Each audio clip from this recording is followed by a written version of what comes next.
Florence. Florence was a city in the heart of Italy, where the Renaissance mostly developed. This city was ran by the Medici, who are a very powerful and rich family that took control for a long period of time in Florence. It was also a very big trade and commerce center of the world. Architecture and engineering. The architecture of the Renaissance was mostly based on and influenced by Greek and Roman architecture. One of the most famous architects was Filippo Brunelleschi. The architecture techniques were based on symmetry, proportion, and geometry. The architects and engineers were also among the most advanced in engineering, making columns, pilasters, lintels, domes, niches, and aedicules. Art.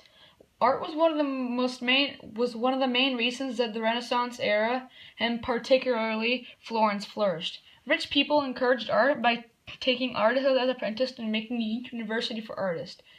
The art was also influenced by Renaissance humanist ideas. Some famous artists include Leonardo da Vinci, who painted the well-known Mona Lisa. Sculpture. The Renaissance sculpture ideas were inspired by Greek and Roman sculptures. For the first time, sculptures could be seen from all sides. This was the first time. Also, sculpture ideas were influenced by the humanist ideas. This meant that sculptures weren't so much focused on religion anymore, but they were focused more on real people and other things, not including religion. Literature was heavily influenced by humanism and the rebirth of interest in new things. Most books were written in Latin, which only the most highly educated people could read. After some time, most literature changed from Latin to common languages that almost any person could read. The first well-known writer was called Dante Alighieri. His best work is called the Divine Comedy, which is still very well known today. Science and math.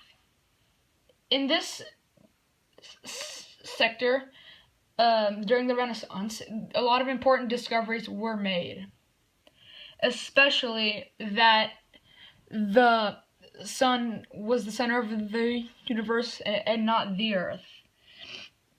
And this also made a big change in in education. Scientists started using science and logic to study the world instead of relying on the Bible. Leonardo da Vinci was not only an artist, but a scientist who made important discoveries in science. A mathematician called Girolamo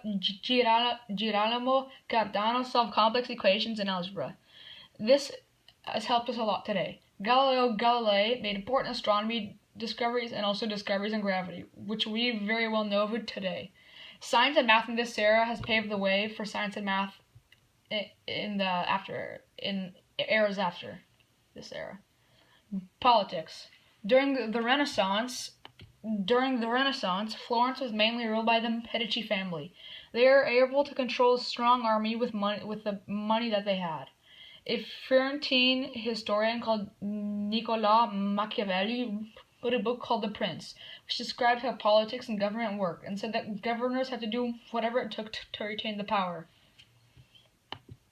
Trade. Florence was one of the best and biggest and most important banking and trading centers in the world. There were two markets that were famous in Florence. The Mercato Vecchio, and by the way, Vecchio means old, so it was the older one, where people from all over Europe came to trade their items. The Mercato Vecchio was messy and noisy, unlike the second market, which is called the Mercato Nuovo, and Nuovo means new. And this market was clean and new and big and brand new. At this market, food and weapons were banned to keep it tidy in order. These two trading centers were key in the economic flourishment in the Renaissance.